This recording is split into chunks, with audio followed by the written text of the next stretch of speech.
Looks like I am the mighty. That's my hammer. I believe this one is yours. Technically, it's mine.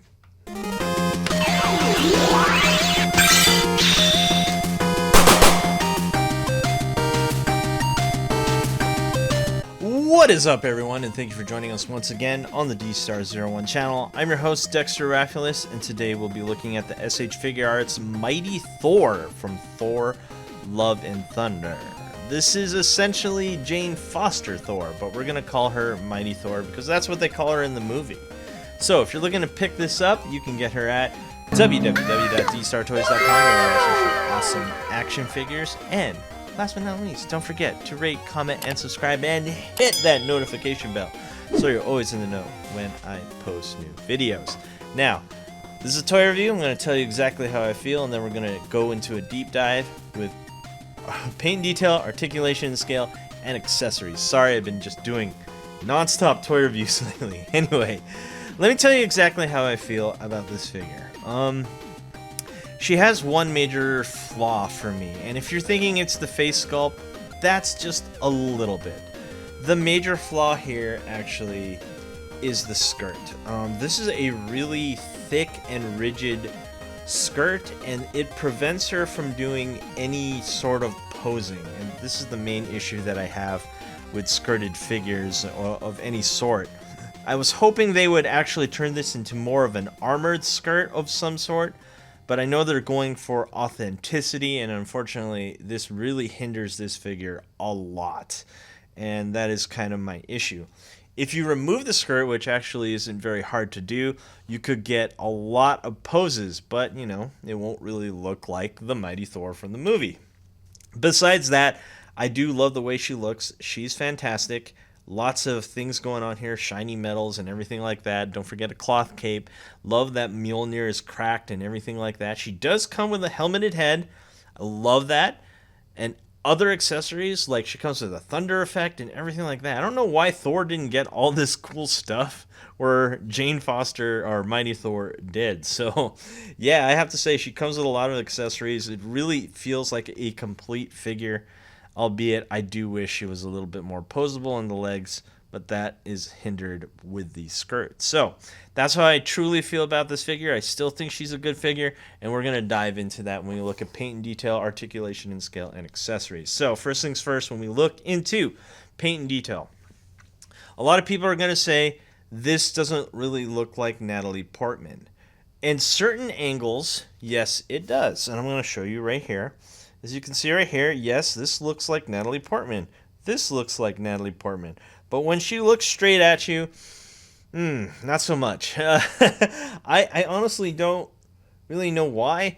I think it could be that maybe her forehead is just a tad bit too big. Maybe we need more hair coming down here, and it would look more accurate to what she looks like in the movie, because I think this look is not, you don't see this look like where the hair is all perfect and straight down like that in the movie.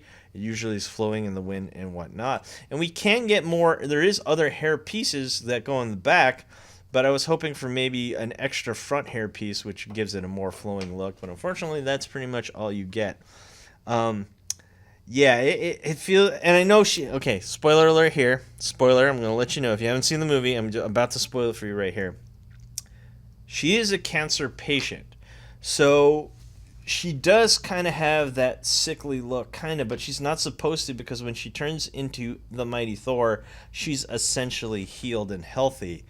So it is a little bit, as you can see, a little bit frailed, but nonetheless, I still think, if it looks like, if I were to give it a percentage on what it looks like Natalie Portman, I'd have to say it's like 75 to 80%. So there you go. I mean, we get both sides. I think from the left or right, looks like her. When it's straight on, not so much. So let's talk about the rest. Look at this armor. Kind of reminds me of Siv's armor in Thor 1, which is kind of, you know, the same theme. So it looks really good. It looks really good. We got the metallic tones right here on the metal parts of the armor. Of course, we get the metal plates here, which signify the worlds. And The leather skirt. This thing annoys me. Even though it looks good, it's well detailed, well painted, looks awesome. It's just thick. And we're gonna look on why when we look in articulation and scale. And I know we're not really supposed to be looking at the hammer until accessories, but I have it on her right now, and as you can see, well, actually we'll look deeper, but I'm just going to talk about it briefly. We do have a cracked Mjolnir right there, and it looks really good, actually. I really like the way that looks. This Mjolnir is really detailed. You can even see the little lines right here of the metallic parts and the leather wrapping and whatnot. Also, she has a wired cape, which is really cool. As you can see, it does hold its shape pretty well, so I really like that. And let's talk about the boots. I really like what they did here. The character design looks really cool. I love the wings on the boots. It looks very cool, very fast, very Norse mythology. Or is it? Yeah, is it Norse? Yeah, I think, yeah. Very, very cool. Love the way that looks. So there you have it. That is the Mighty Thor. When it comes to paint detail, I think it looks really good. The face needs a little bit of work. Also, we didn't really talk about the hair. And she is blonde in the movie. And I do love the gradient here. We go from a dark blonde all the way down to the blonde tips, which looks really, really solid right there. And I do like the way the hair is painted. Thank God we're past the gold hair age of Marvel MCU SH Figuarts, where they had gold hair. Absolutely hated that. So we're past that now. Let's talk about articulation and scale. Let's take out the ruler here.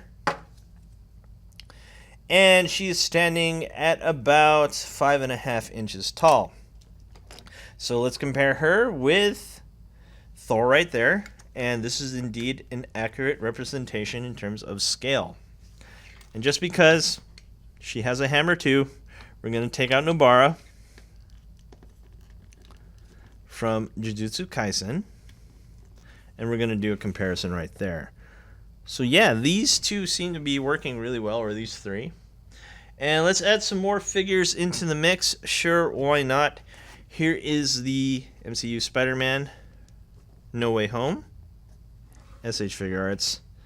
And we got to mix it up with other action figures from different brands. Sorry, let's zoom out there. We have Silver Sable from Marvel Legends. Let's move Chris aside real quick, or Thor, regular Thor. And yeah, as you can see, the scale on Marvel Legends is definitely bigger.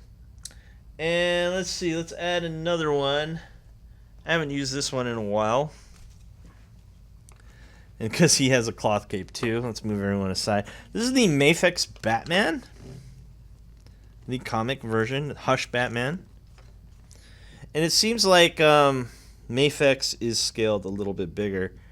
But then again, Natalie Portman is actually kind of short, so I think this might actually work. So let me know what you think down in the comments down below.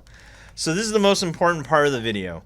Why don't I like the articulation? So I'll show you why. Let's remove this hammer real quick, and I'll show you exactly what I mean when it comes to the leg articulation. So because this is really rigid, I mean, look at that. That's pretty much as far as it goes. And she can't even really side kick. And she does have ball joints there.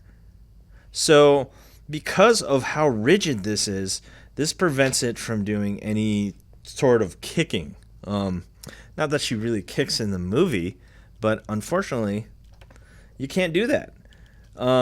If you wanted a figure so you can make them do stuff that they don't do in the movie, you can't really do a kick. So, I mean, she does front kick pretty well because of the slit here, but even then, this slit needs to actually go a little bit further so we can get it to go even higher. If you remove this, and I'm going to show you what I mean here. If you remove this, look how much more articulated she becomes. And she actually kind of looks cool without it. Look at this high kick. Bam! She has the ability to do proper kicks. It's just this needs to be designed better. And in fact, I would think that we should go the Chris Hemsworth Thor armor pieces right here. That would have been a better choice, I think. In fact, I'm starting to think I just need her to to be without this skirt for the rest of the review. So now this is the ideal Mighty Thor figure for me. Anyway, let's talk about articulation. Up and down here at the toe. We have an up and down here at the ankle, but not so much because this armor piece actually gets in the way. But nonetheless, you do have an up and down. We do have a double jointed knee. We have ball joints right here at the thigh. And we can do those kicks like I was talking about because we do not have the hindrance of the skirt anymore. So yeah, that's pretty cool. Albeit it kind of seems like we always have to pop this in. Hold on one second. There we go.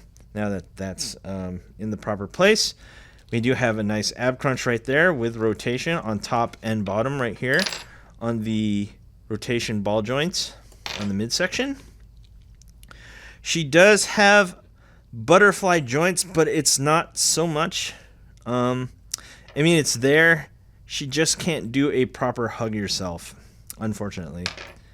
We do have a proper bicep swivel, single jointed elbow right here, ball and peg right here at the wrist, and 2 joints at the neck, looking to be well above 20 points of articulation. Actually, I think it's under. Let me do a quick count. Okay, yeah, it is indeed above 20 points of articulation, which is really cool. So now that we removed the skirt, obviously you can't do the superhero landing pose with the skirt, but if you remove the skirt, let's get this on. Let's get the hammer on, so I'll show you what I mean here. You can properly do superhero landing right here with the, let's get the cape flowing up in the wind. Boom, right there. And like I said before, front kicks, side kicks.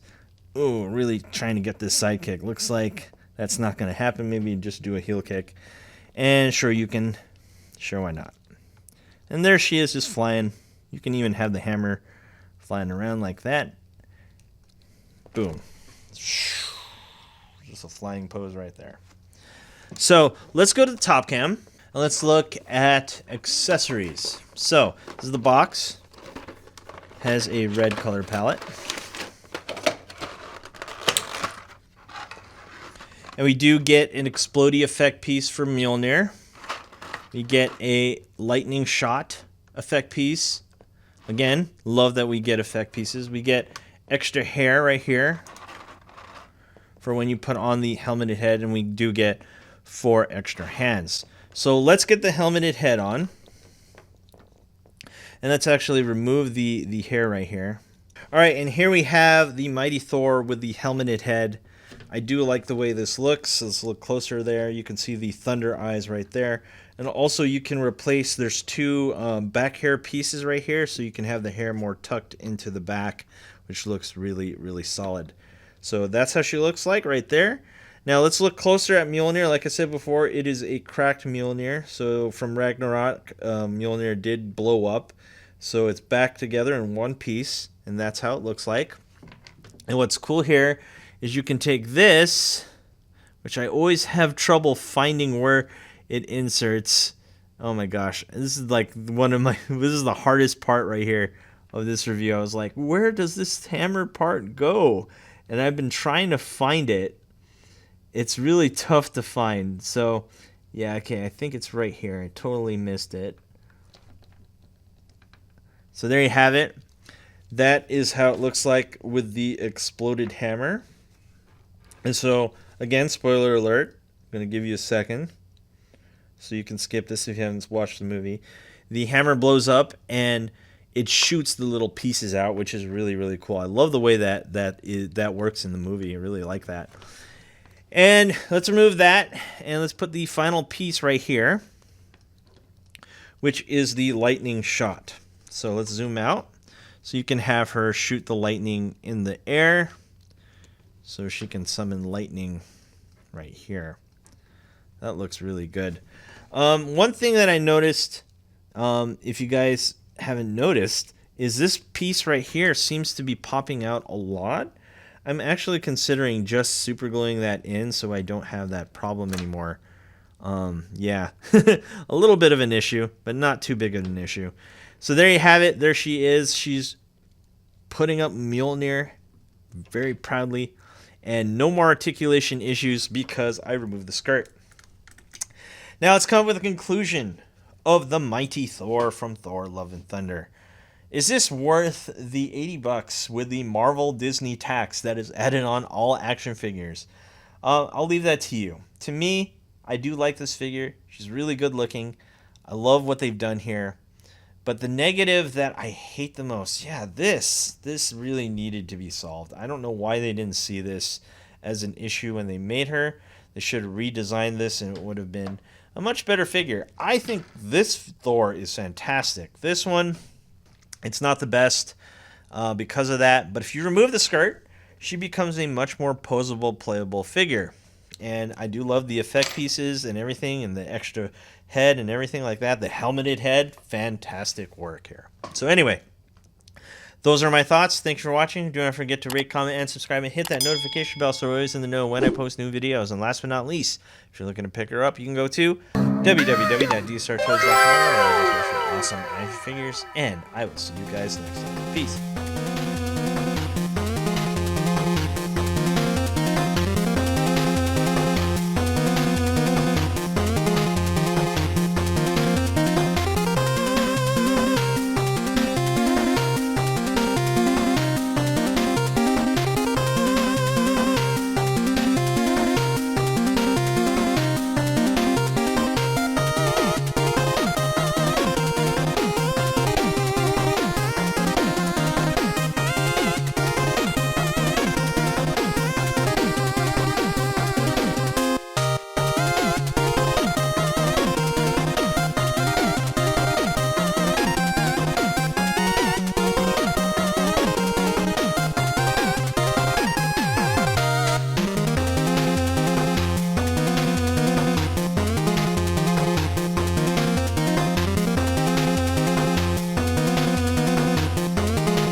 Hey you! Thanks for watching. Rate, comment, and subscribe. Where? Right here. Not there, right here. You. And thanks for watching. So, rate, comment, and subscribe. Right here, right there, right here. Yeah.